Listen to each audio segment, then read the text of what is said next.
Yo, what's up, internets? I go by the name of Jabari, and you know what it is. You know what time it is. It's Monday. So what does that mean? Another Words with Friends podcast, baby. Let's go. And if you don't know, you can now support the Words with Friends podcast on Patreon. So if you like what we're saying, if this podcast is giving you any type of value, holla at your boy. Go to patreon.com/Jabari. That's patreon.com/Jabari and sign up for $1 tip. You can tip this podcast with $1 so we can expand it, we can keep it going, and I can keep bringing you guys some thought-provoking, insightful knowledge from some of my creative friends. All right? So now that the bills are paid, right now I got my man Orlando Urbina. That's how you say your last name, right? Urbina? Yeah, man. Urbina. From GRVTY, all right? This is not Gravity. The company is Gravity. Orlando, I like to call him Lando Bando or Bando Lando. What's good, man? Not much, man. I'm good. How are you? Man, I'm great, man. We just finished this Trillectro documentary interview, and yeah, that's coming soon, ladies and gentlemen. Orlando is directing the Trillectro documentary. For those that don't know, you guys know I have Modi on the podcast, my good friend, who's a part of the team Trillectro, DC to BC crew. And what has it been like, man? Because I met you last year when you were shooting that. You were out here shooting that. Yeah, man. So I touched down in LA last year for the BET week, I think it was. Yeah, BET weekend. It was BET weekend. Legendary. I think we have very little memories. Man, as you can. My God. Before you even get into that, guys, Orlando is a filmmaker, a fellow filmmaker, and you come from shooting a lot of music videos, the music video realm, and now you stepped into the doc realm. So now, go ahead. Okay, so you want me to talk about the doc stuff, or you want me to talk about BET week? Well, talk about BET weekend first, man, because these people need to know what we did. So it was crazy. You guys, I'm sure you guys know Modi now, and Modi hit me and he was like, "Yo, can you come to LA? It's about to be crazy. We're about to take care of, BET week. We're about to network. We're about to connect with people." And I was like, "Yeah." So I bought my flight. I got to LA. I met you, and I met everybody else on the team. And it was crazy. We were in the studio with Khalifa, in the studio with Ty Dolla $ign before Ty Dolla $ign blew up, before Paranoid, before all of that. And I think that week we were at your party with Ty Dolla $ign. Yeah, we were at a Ty party. came, he was Ty there. Came so like, to surprise party, man. You guys putting people on early in the game. So that was nuts. And experiencing that was crazy. I got great footage. I got to meet a lot of people. And I started to make the transition as a music video director into a documentary filmmaker, which requires a lot of networking and communicating with people and hours of footage. Yes, way more than music videos. Way more. Audio comes into play, all that. So I made that transition, and after that, I ended up staying in LA for a couple more months to shoot a couple music videos for my friend John, who's on Capitol Records. Mm-hmm. He's a new artist there. So yeah. What's his full name? John Bellion. John Bellion, okay. Yep, John Bellion. He just wrote that single for Eminem and Rihanna, Monsters. Yeah. He wrote that hook for Rihanna. Nice. So yeah, that's that guy right there. Yeah. And so, that was your first time in LA? No, that wasn't my first time in LA. Okay. But what have you seen, man, just from like being in LA often now, coming from Maryland, because that's where you're from? Yep. What's the LA vibe, man? What do you get? Man, LA is the best place in the world. Women, weed, and weather. Yeah, so true. I don't even smoke like that, but yeah. It's warm out here, man. People are happy. You get you step out of the airplane, and everybody's just so excited about life. It's such a colorful place. The culture is crazy. I'm Spanish. I'm Peruvian. So I like to talk to all the Mexican people I can meet out here. Everybody that speaks Spanish, I like to talk to. I like to greet them. I like to greet them in Spanish. I think people out here are nicer and they just want to help. It's not. You can say hi to anybody and start a conversation with anybody. I've noticed that too, man. It's a little different from the East Coast in that regard, man. People are a little less cold. I mean, you may have your, like industry snakes and those type of people. Absolutely. Those people exist, and those people suck. But I definitely want to say that people are nicer out here. They're, more excited to help you out. And if not, they're not like New Yorkers or DC heads. They're just like straight to the point and cut. They're like, come on, don't waste my time. Yeah. They're like, oh, okay, let me take this second out of my day to help you out and point you in the right direction. Lay you down easy. Yeah, they're very, very mellow out here. So that's what makes it tight. The food is awesome. Dude, man. The cultures out here are so crazy. You can walk into, any Mexican spot, any Indian spot, any, Thai spot, Vietnamese spot, and you'll just get hip to everything. And you're just like, man, this is crazy. You already know, man. We be in that Mexicali. Exactly, man. Going hard. And you already know, as a documentary filmmaker yourself, we travel a lot. So food and like good food is actually what we appreciate the most. Yeah, absolutely, man. Absolutely. When you have been shooting something for like 18 hours straight, you have to have a good meal, or at least try to. Or most of the times you don't. Most of the times you get a shit meal. But when you do have a good meal after a long day of shooting, man, there's nothing like it. Nothing like just wanting to eat that, pass out, and then hit the editing room. Yeah, and then back on the grind, man. Man, so how did you start getting into film, man? And at what age were you? Okay, so let me start in high school. Is that cool? Yeah, Can I start there? Yeah. So when I turned 17, actually I turned 16, and I didn't know what I wanted to do in my life. Mm-hmm. So my mom hooked me up with, my mom cleans houses. Mm-hmm. So one of the ladies she works for was an engineer, and she was like, oh, my brother owns an engineering firm, and we can get Orlando an internship there if that's cool with you. And I was just kind of like, damn, I don't want to be an engineer. That sucks. That sounds boring. Yeah. So I tried it.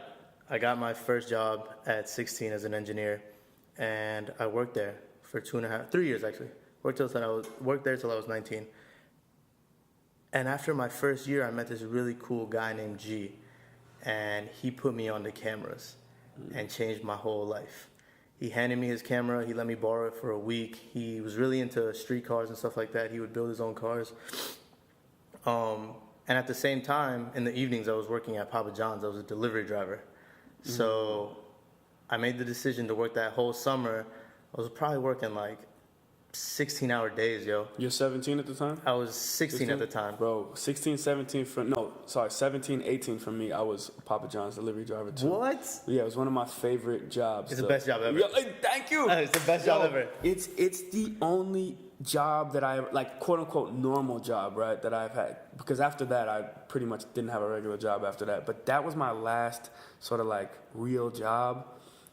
I don't even want to use that term real job, but like my last, like, high school, got to get some money job. No, I take that back. I was a bellboy at Howard. But anyways, that was the best one because it's almost like you have so much free time. You can do whatever you want. Yeah. You just got to get the pizza there. Yeah. Dude, I would take like one breadstick out of people's things, eat them like I was, I wasn't Papa John's, I was Pizza Hut. Okay. Rather. And I would just take mad pizza home for my mom. You just mess up orders on purpose. Yeah. Just so you can take the free pizza home. My goodness. Yeah, that was the policy. That's why I love pizza joints because, you mess up an order. Most people mess up orders on purpose just so they can have pizza to take home. Yep. I was one of them. But I think the coolest thing about working at Papa John's is that I delivered to so many people. Yes. So I would go to like the Section 8 housing, the Section 3, Section 4, all those, the lower end housing. And I wouldn't get, I would get tipped more going to those places than going to the mansions. Really? And, like some of the richer people, the more well-off people wouldn't tip as much. They'd be like, you're just delivered. I don't care. Yeah. I'll give you $1. Well, that's pretty much that sort of like, that's what happens when people get wealthy. You know what I mean? They think that they just deserve this lifestyle. Not everybody, of course. It's not a blanket statement, but a lot of times people find that when people, reach a certain level of success, like their empathy dwindles with it. I agree 110%, and I think that, delivering to the lower end housing class, they understand what it's like to work those late night jobs. So, they're more inclined to help you out. Mm-hmm. So yeah, I think they're awesome. But going back to all this, I was delivery driving. I was, working cashier, whatever, for Papa John's from, 5 p.m. till closing every day. And in the mornings, I was in my 9 to 5, I guess, from 8 to 5 p.m. And it was down the street. The Papa John's was down the street from my engineering job. So I'd literally get out of my suit that I would wear every day, jump into my shorts and my, blue shirt, and I start delivering pizzas. So I sold so many pizzas. I delivered so many pizzas, and I worked so many hours that summer that I bought a 5D. I bought a 5D at the end of the summer, and I was like, yo, I'm about to get it. I'm about to do this shit for real. Let's go. So I was a freshman in college, and I started taking hella pictures, but I was shy. I was like, damn, how do I get in the game? How do I show people my pictures or whatever? Yeah. And I'm trying to think. I think I shot that whole year. I think I shot 30,000 pictures that year. Wow. And I didn't release any of them. I bought a plane ticket at the end of my freshman year in college, and I was like, yo, I'm going to Cali with my best friend, Eric, at the time. And we went, and we actually traveled with this band called Voxtrot. We kind of went on tour with them. Followed them to Chicago, went to California, went to San Francisco, like all this behind-the-scenes stuff. Along the way, Dom Kennedy had like 1,000 to 2,000 followers on Twitter. Yeah. And he tweeted, he was like, yo, I'm at the Foreign Heartbeats music video. Like, any real fans want to come by and meet up with me, you know, stop by, and tweeted the address. Yeah. So I favorited it at the time, and I was like, damn, I'm about to go. And we hopped on the train. We were in LA. We left from Union Station all the way down to North Hollywood. We got there, and he showed us mad love. Really nice guy. His manager was a nice guy. Everybody that was there was really nice. Dapped us up, let us take pictures. We met Overdose. They were all there. They showed us mad love. So I got my first real pictures touring with this band, Voxtrot, and Dom Kennedy. He even dropped a couple words on the University of Maryland. He shouted everybody out. Nice. So it was really cool. So we did that, and I got back to Maryland. I was like, what am I going to do now? I have nothing to show for. I'm delivering pizzas again this summer. This sucks. I can't be doing this for the rest of my life. Yeah. I got to Maryland, and I was like, fuck it. I want to shoot for the paper. Everybody was like, no, because you're a terrible writer. You have no journalism background. It's not going to happen. I applied, and I got it. I got the job after 2.5, 3 weeks of emailing the president of the photography department. She was nice until she fired me. And at this time, you're what, freshman in college? I'm a sophomore. You're a sophomore. Yeah, okay, so you bought the 5D when? I bought the 5D my senior year. Senior year. Yeah. Man, you're just dating me, bro. You make me feel old. The 5D came out, I was a grown man. Like, oh, yes, something is here for us. So I was senior. I think I was my birthday was early, so I was 17. And then when I got to LA, I was 18. So now I just turned 19. I'm a sophomore in college. Okay. So when you start working for the paper, did you get a lot of photos in, or what happened? So I started working for the Diamondback. That's what they're called. And for those that don't know, Orlando is a student at the University of Maryland now. Yes, sir. You're finishing up your senior year right now. Senior year. So I got the gig, and I'm going to tell the story. I don't care what she says, so I'm going to let her know, because people need to know this. Jackie was the name. I won't drop her last name. She was like I said, she coordinated everything for the photographers. And I'll never forget, I met her in the parking lot where she gave me my first gig, and she was like, oh, sorry I'm late. I just left happy hour. So this is all going to make sense in a second. Okay. I was like, damn, you're a little drunk, whatever. I took the job. She taught me how to shoot everything, what she was looking for, no staging, no, you can't stage anything. It's all real photojournalism. Yeah. Everything has to be organic. It has to happen on the spot. If not, your photos aren't getting on paper at all. So I learned that. She taught me. She brought me under her wing. And I learned a lot. I learned how to write better. They taught me all these different things that I didn't know before. And I attribute a lot of my success at the paper to my work ethic and just wanting to be at their level, because that's what I saw them as. I didn't see anybody else that I looked up to. So I worked there. I was killing it. We were getting paid $20 a photo, and it was the best job on campus, because I'd be getting 8 photos a spread. 8 times 20 is hella bread for a college kid. So you're like, damn, fuck Papa John's. Out. Yeah, you're taking out girls to dinner, and you're like, man, I'm the man right now. Yeah, of course. And I'm doing what I love.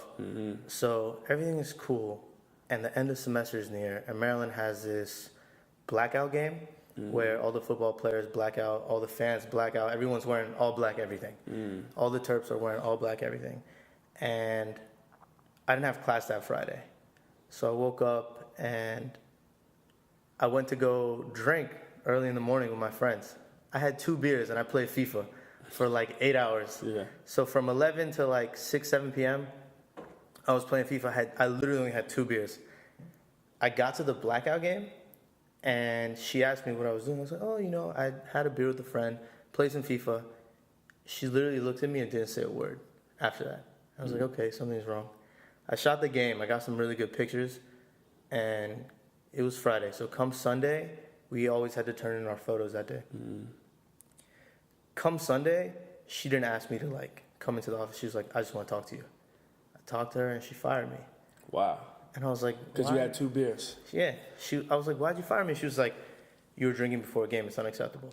And she told you that she had came in just from happy hour. I'll never forget it. Wow. And I wanted to say it to her face. I was like, you're crazy. You're nuts. You're not, like, you're getting, you know, pilled every day. Like, don't even play this. And she's a senior, so, you know, she's old enough to drink. But I didn't say anything, and I lost the job, and it was fall. You know what, though, man? Sometimes what that is when people do stupid stuff like that, man, is it's fear on the other person's behalf. You know what I mean? It's like, I just need an excuse. This person is so good at what they do.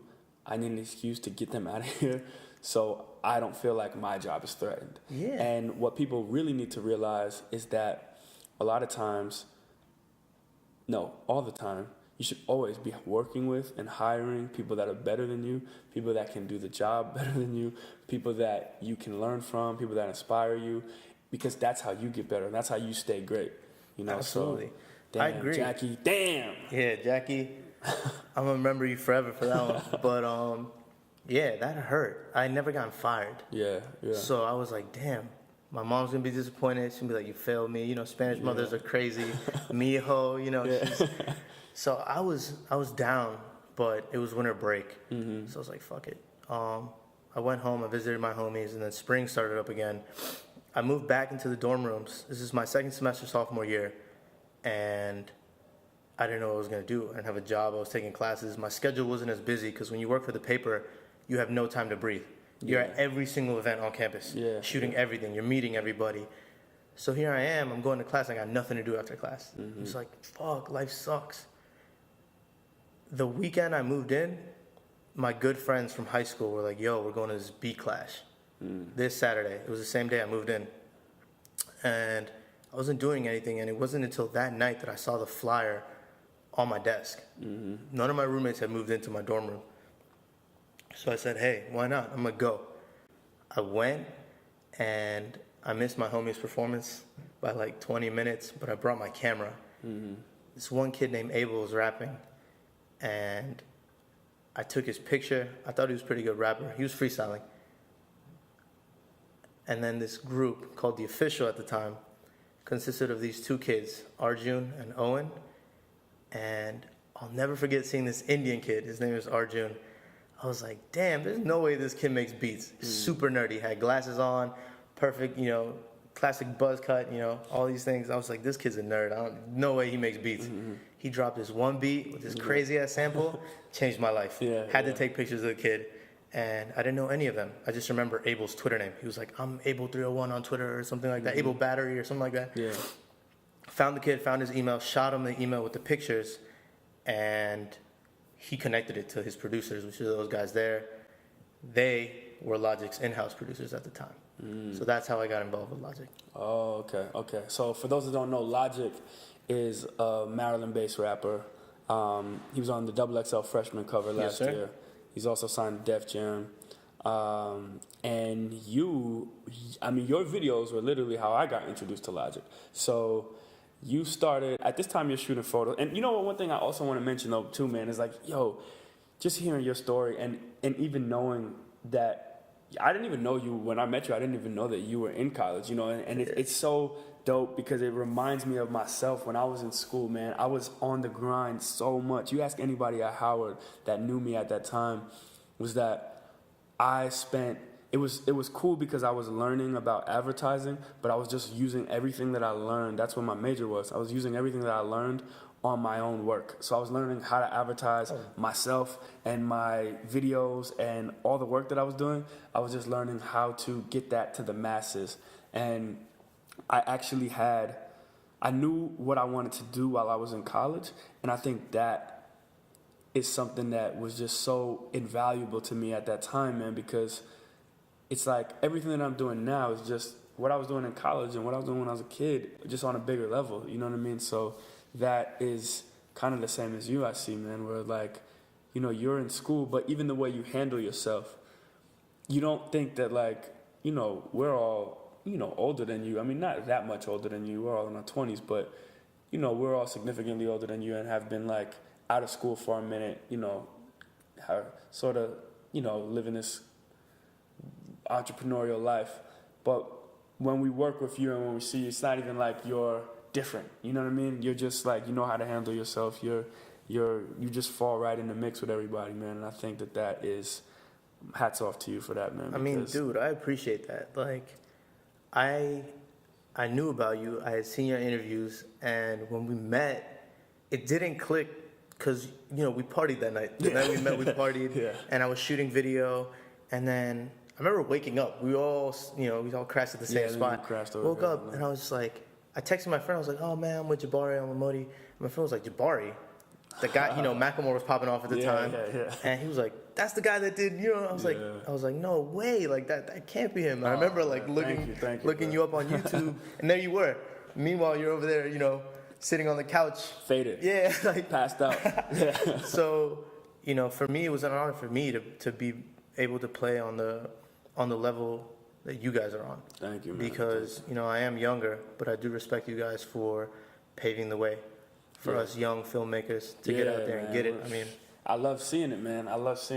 It's definitely like lets me know that the young generation is out here and like has dope work to produce and show and stories to tell, man. So speaking of all that, so now, okay, so how did you, I guess not only just how did you start working with Logic, but yeah, more so what was it like working with an artist that and helping to sort of really, I mean, create the visual aspect of what that artist represented. You know what I mean? Okay. Because how many videos did you do for Logic?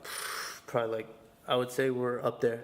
30, I would say. Wow. At least. 30 music. I mean, yeah, he had so many music videos. Content. Man. I think that where he succeeded is that he tapped into an internet demographic that wasn't introduced to hip hop on that level. And he came in and destroyed that. He was like, this is what I'm good at. Here are my videos. And it was a young demographic that would grow with him. Exactly. So it was perfect. Like, you know, I credit that to his manager, who's a beast. Chris, he's a super hard worker.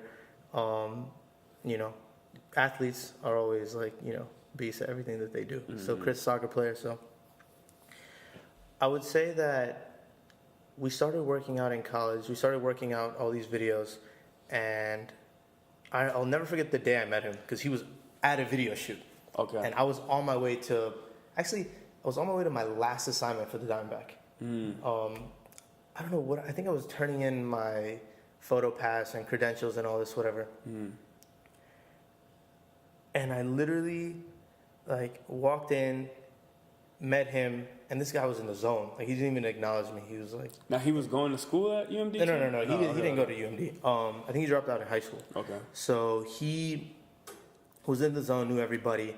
And my first impression was just like, who's this guy? Like, I just walked in. You're not going to say hi? Yeah. Later, we cleared up that story. He said that, you know, I was in the zone, or like introduced myself to nobody I don't really know, whatever. I kind of brushed it all off.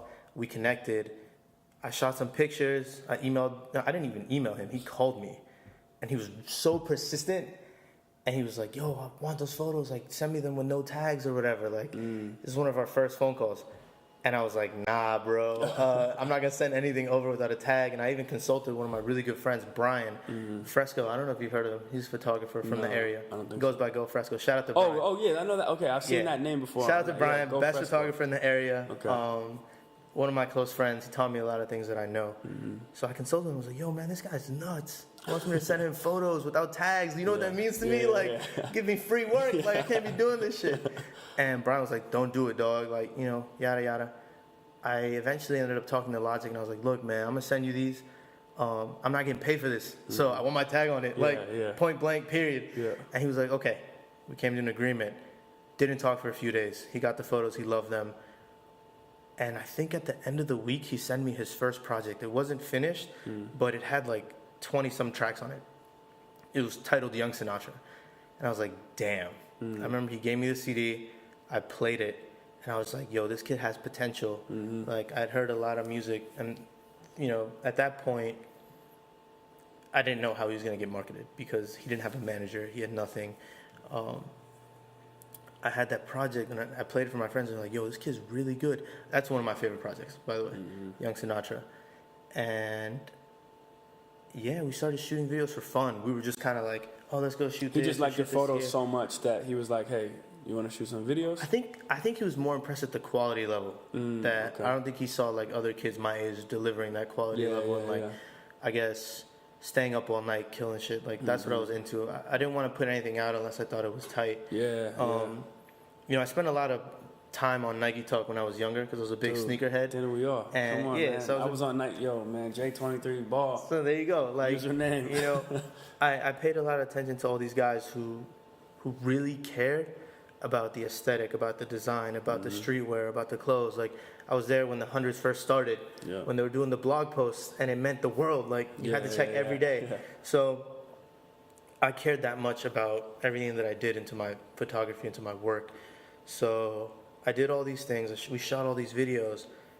And maybe 2 to 3 months after shooting all these videos, he picked up a manager who had interned at a couple of labels. He had interned at Atlantic. So I was like, damn, it's kind of tight. You know, he was managing this other kid named Jabari. I don't know if you've heard of him. He actually had a lot of views on YouTube. So they, you know what they did?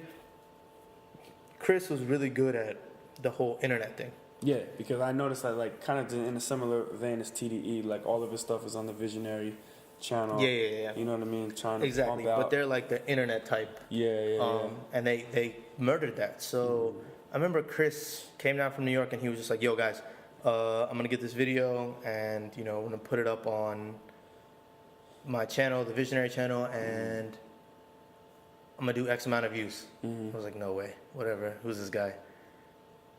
And he came through, and it was nuts. And, like, you know, the views kept growing, the fans kept growing, and a lot of people questioned it. I mean, I didn't believe it. None of us really believed it until he sold out his first show. And then that's when things got crazy. I mean, we shot so many music videos. I just remember, like, not going to class, skipping exams. Like, before I knew it, I think that same spring I was on tour with them. Yeah, it's just like stuff can go so fast. Yeah, things go so fast. And you know, like, when you're documenting things, like, the camera's always in your hand. Always. You don't really care about what else is going on. You care about what's going on in front of you and how you're going to document it, how you can't miss a shot. You know, the paranoia of your battery dying, your memory card getting filled. Like, fuck, like, am I filming too much? Am I not filming enough? Like, you know. So as a college kid, I saw that as an internship, a period where I was learning. I was learning a lot about myself. I was learning about the content and, you know, where it was going, how it was being spread, marketing. I got to see all the behind the scenes, the fans, you know.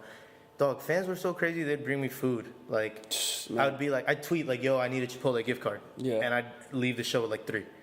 Like, you know. That's insane. You know, the fans are great. I've seen, man, and that's what kind of, I can't really talk about it right now, but that's what my next film is sort of about. But anyways, man, I've seen, just being on the road with Tiny and, you know, being, I've been working with Tiny for like 3 to 4 years now, and seeing some stuff that his fans have done, man, especially in this country, in the UK, man. I mean, I've seen people, this is in the doc, like, get tattoos of his autograph. Like, he signed it, and then people get the tattoo later on, you know what I mean? And, like, just crazy stuff, man. Like, people waiting outside the show for 2 and 3 days just to get in the front row.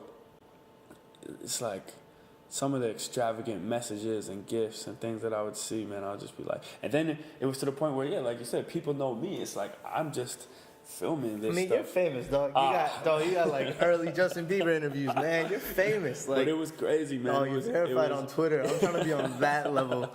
It was crazy, man, to see like people just attached to this guy and anything that was around this guy so much. Music is universal. It's powerful, man. It's stronger than money. It's stronger than, you know, Food is stronger than a lot of things. Yeah, man. It gets people through a lot of stuff. So I had that journey. I toured a lot. I shot a lot of music videos. I documented a lot of things.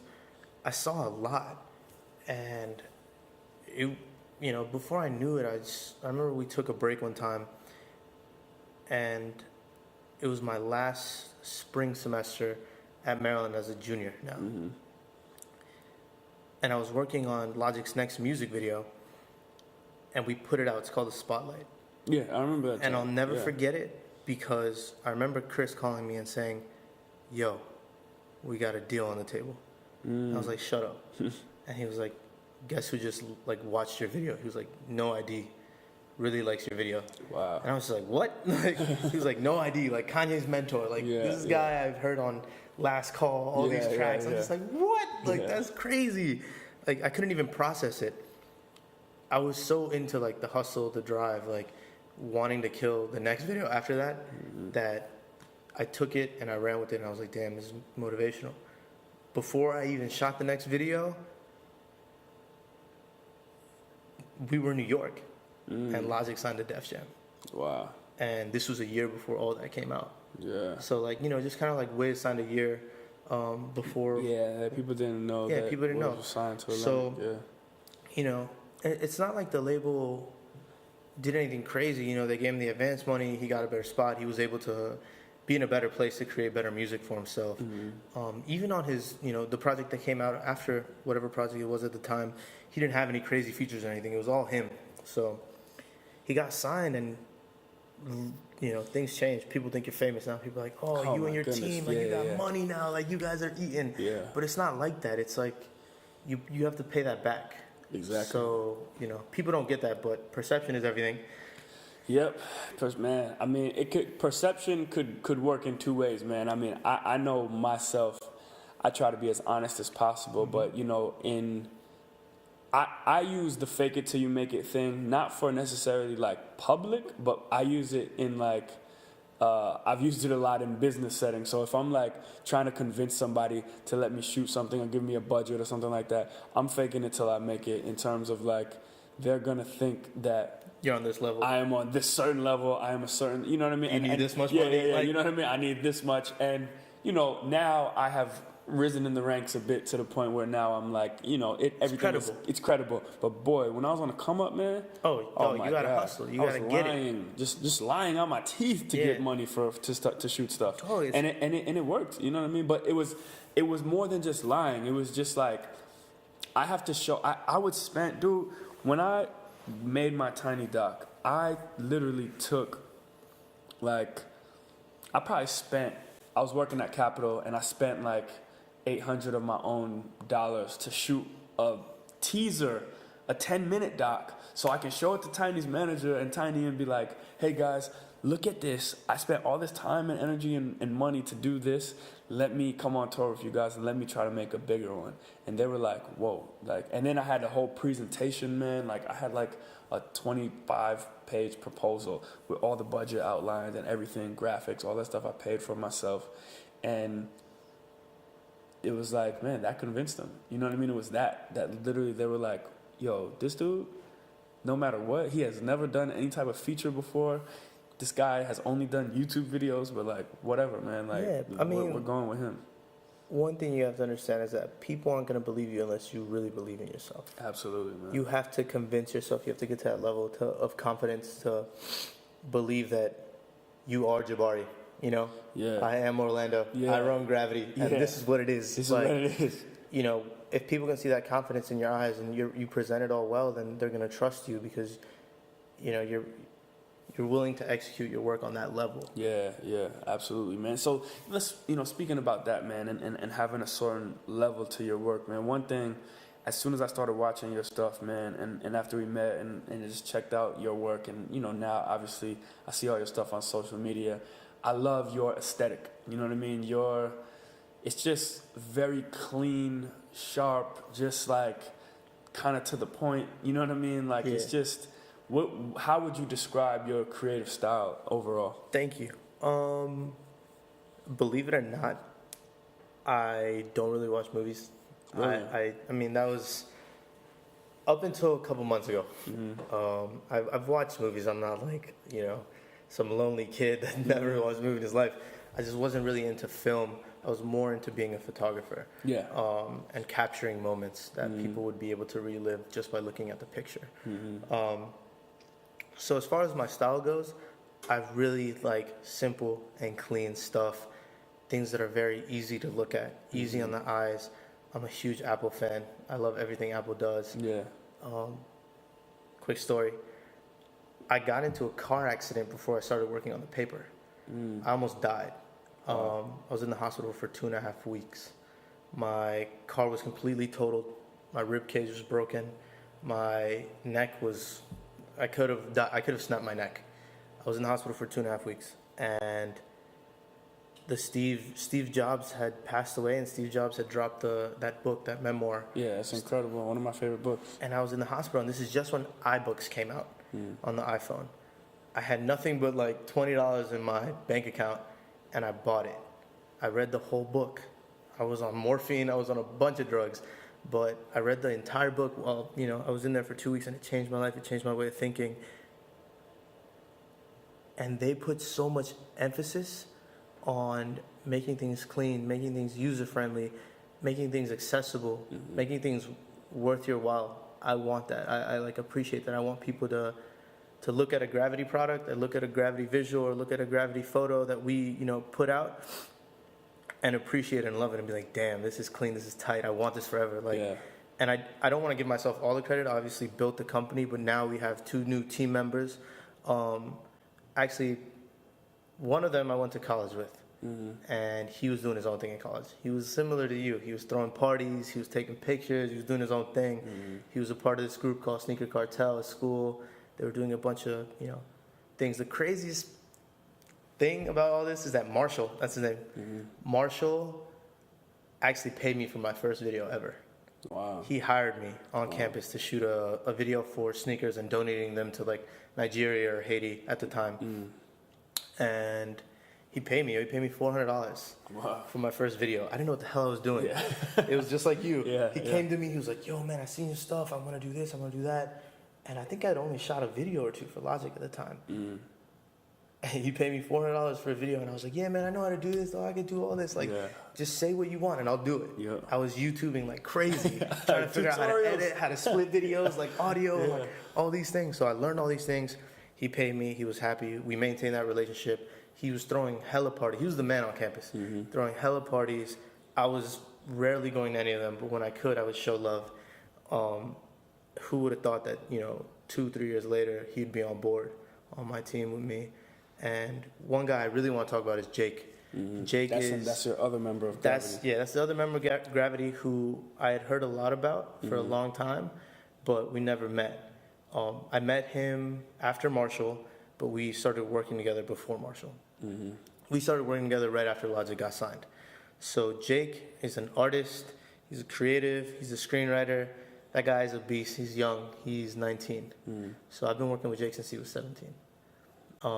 Jake's been a part of GRVTY. He's been along he's been along the entire ride as assistant director. Like first time we got on MTV, first time we got on BET, first time we went to Atlanta, we drove 15 hours to go shoot Currency. Wow. Like we got that call the night before. Yeah. They were like, yo, we're gonna be on MTV and Currency is gonna be at Atlanta at this time for these shows, so if you want to shoot the video, you can.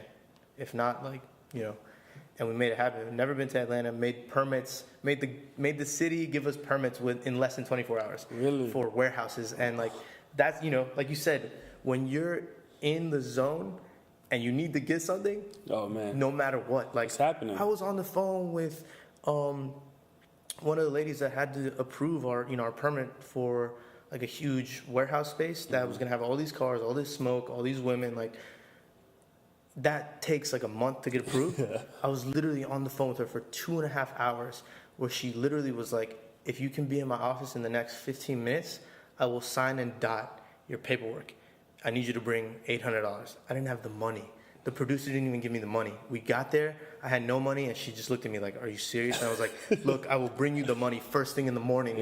You will have the money. I just need this permit so I can move forward and have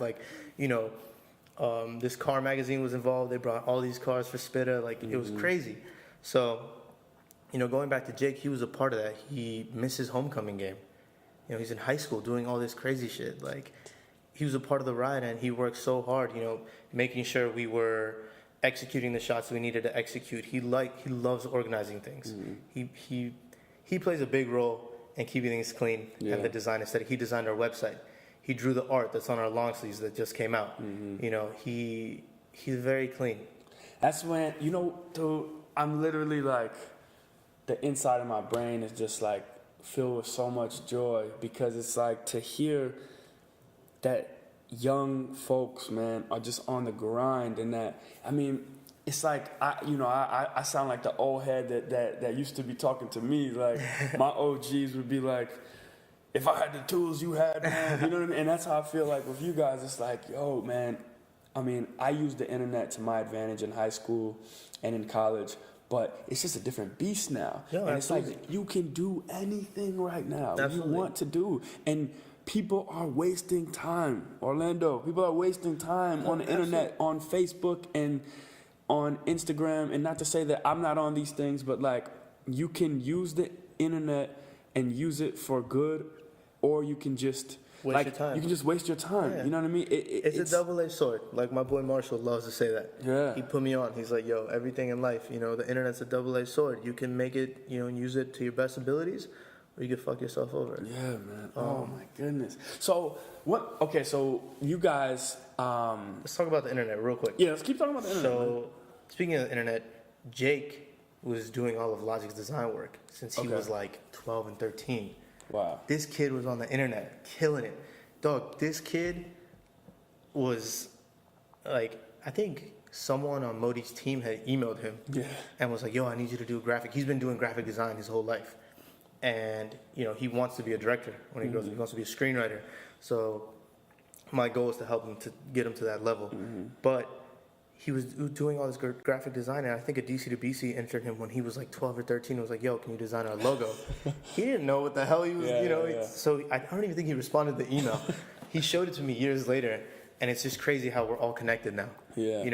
I was in this rush, just like you, like, gotta get this done, I gotta move forward. We're minorities, so I think our mindset is the mindset is totally different. Yeah, it's like, man, I gotta work so much harder than the next man. So hell yeah.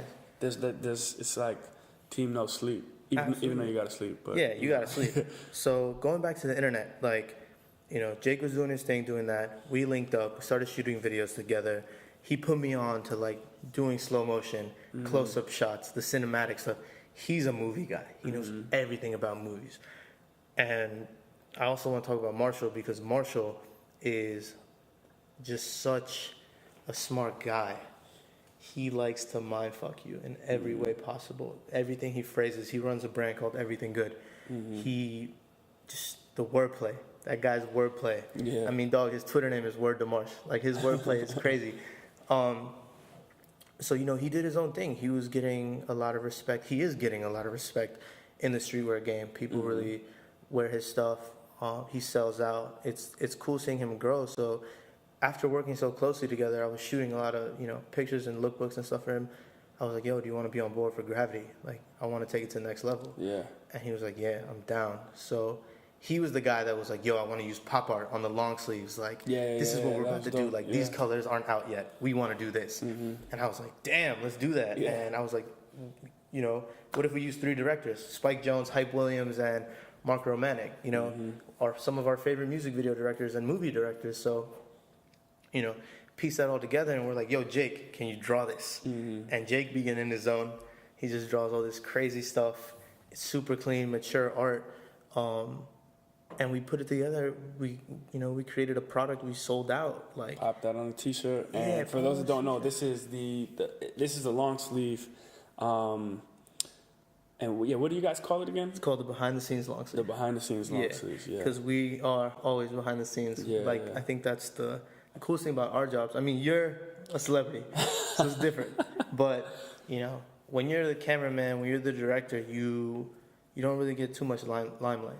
Yeah. So it's cool to, see how things work. And, the behind the scenes stuff is just these directors, we wanted to shed some light on them, Yeah. get people hip, let them know what they're about. They're people that inspired us. So we're not really a brand. We're not a clothing brand, more so a creative project. And we wanted to put something that we thought was tight out. Yeah, yeah. And that's dope, man. I think the coolest thing, this is a recurring theme on the podcast, though, man, but it's like nowadays, bro, it doesn't matter what it is you want to do. It's like, I make films. I started interviewing people. It's like now I have this big-ass party that people come to, and they love it. I also have merchandise, you know what I mean? Yeah. I also it's like whatever the fuck comes in my brain Exactly. that I think that this is creative and this should come out, you know what I mean? And I want people to experience this, I'll just put it out, you know what I mean? And that's the dopest thing. Anybody can do that right now. Yeah, we have access to these things. Yeah, we have access. So why not? Why not, man? Why not? It's just all an expression of yourself. And that's what's so dope about right now, man. And I think this podcast has been able to just encourage people to do that. That's the sole reason I even started this thing, man. Yeah, I mean, absolutely. I think it's great that you're a documentarian. Not only that, but you're a really good people person. So Thank you. talk to all these people, you get their insight, and you're able to share it with the world. Like, Yeah. your podcasts are gonna, do that. Yeah. I mean, dog, if, early in the game, if I could just Google Jabari and get all this information, from all these people that have experienced these events in their life, like, I would have loved that. Yeah. I mean, I'm reading this book called, What Would You Do With Your Life by Poe Bronson. And he literally just traveled the world and talked to like 70, 80 people. Make sure he was talking to them all the time to get their insight on what their lives were like when they discovered themselves and when they decided to, take the next step, whether they were happy or not, whether they made the right decision. We might think we're going to be documentary filmmakers for the rest of our lives, and then one day we're just like, damn, we did the wrong thing. So to be able to get all this insight, all this information, all this knowledge is a game changer. Yeah, man. It is, man. It is. And so where are some places that you go for inspiration? Places that I we go were for talking inspiration. about reading before and how important that is, man. They teach you in school reading is fundamental, and when you're in school, you're like, whatever. Yes. I don't want to read, but like, dude, it is so important. Facts only, man. Yeah. I am 22, and 4 years ago, I never would have thought I'd ever say this, but reading is everything. Everything. Reading changes your life. Like, everybody listening to this, just go out and read, get some books. Modi started this really cool thing called Book Grid. Book Grid, yeah. So do that, because that is tight. Hashtag Book Grid on Instagram. Yep. Check it out. So yeah, reading is super tight. But places I go for inspiration, I traveled a lot, being on the road, touring, been to Europe, traveled the nation twice. I think people need to travel and see things. I think you need to experience more in life. The internet is a double-edged sword. Yeah. It could keep you in your house all day. You can be on Twitter, you can be on Tumblr, you can be on Facebook, and not really experience what's going on around you. I want people to turn their phones off and live their lives. Like, once I meet up with you, I don't want to be on my phone. Yeah. My phone's off right now, and I'm loving life. Yeah. I think that as far as inspiration goes, travel, see new things, meet new people, talk to new people, try new foods, bring a camera with you, document it, like print the pictures out once you're done, share them with friends, talk about this, Going to new places is what's going to open your eyes up more than anything. Absolutely, man. I like what you said about printing pictures, man. That's something I've just taken it back to the disposable. Yes. And I've been shooting so much on disposables, and I probably have like, man, close to like 10 disposables that I haven't even developed yet. You should get them done because I started a project 2 years ago where I collected disposables and I filled them all up.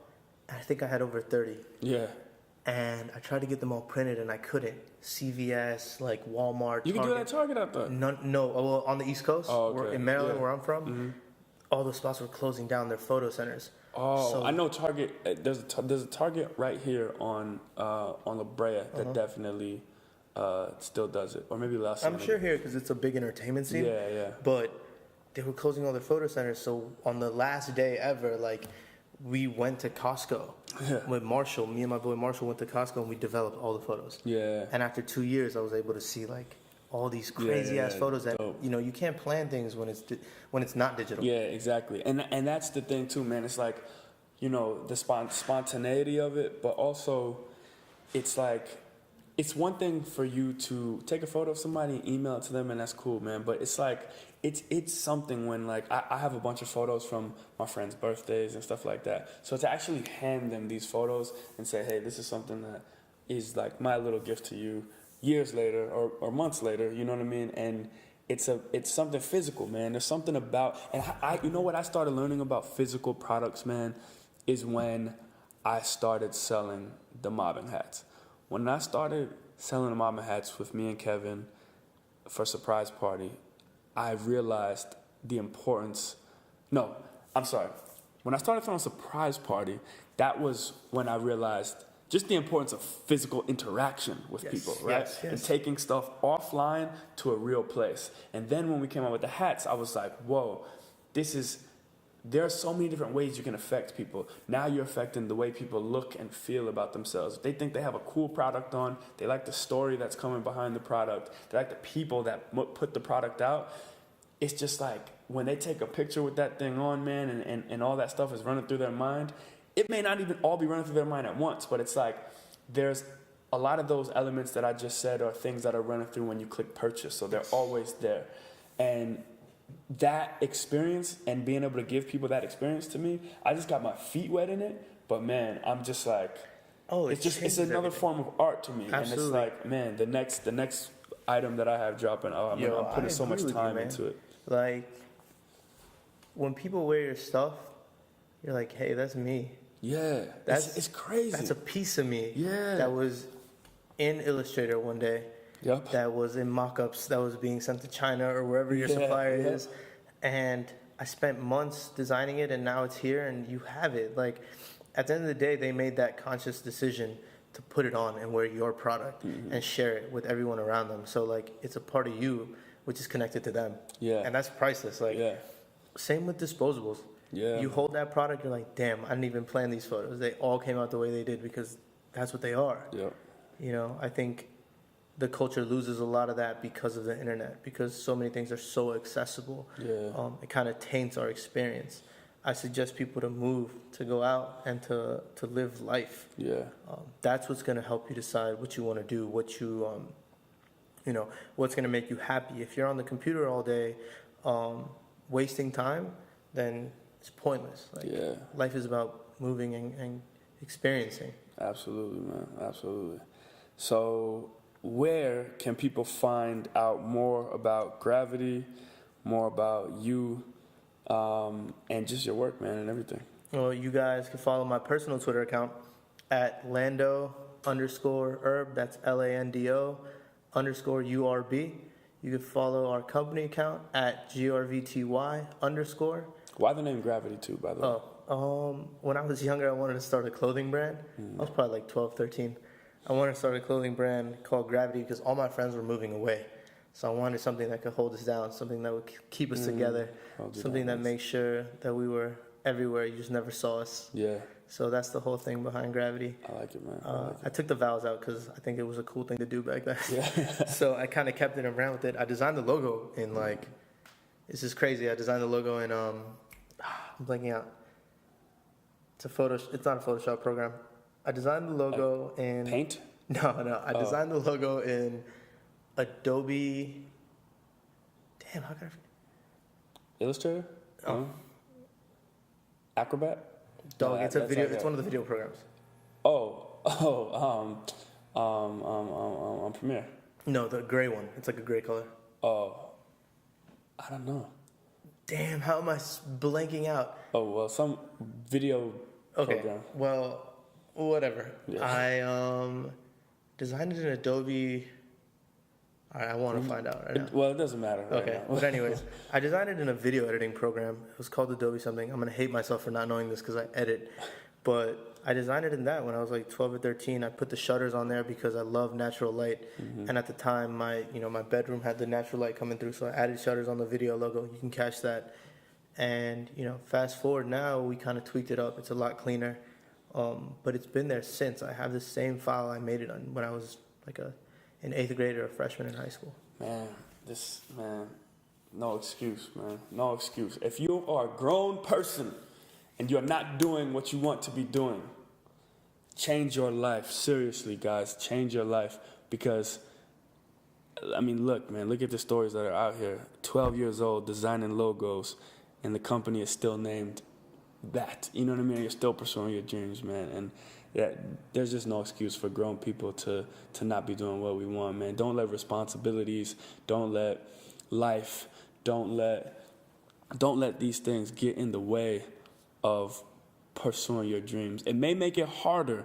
Trust and believe I understand that it may make it harder if you have obstacles in your way, but don't let the dreams die. All right? So, with that being said, oh yeah, I'm sorry. You gotta still continue to let people know where to find you at, because Yes. you didn't say. Follow Jake at JakeCat. That's JakeCatt. Follow Marshall at Word to Marsh, WordToMarsh. And follow Jabari, yo. What? Oh man, At Jabari. They're sick of me, man. You already know. Follow him on every platform that he has. Just Google the guy. Oh man, that's GRVTY. I'll put all the links in the show notes for you guys. And yeah, man, like I said, you guys can support this podcast with $1 tip. So if you like what you hear, send $1 over per podcast. You can send as little as you want, as much as you want. But if you're getting value from the podcast, go to patreon.com/Jabari. A link is in the show notes as well. All right, you know what it is. Stay ready.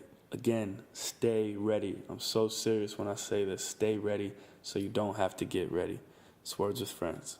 Peace.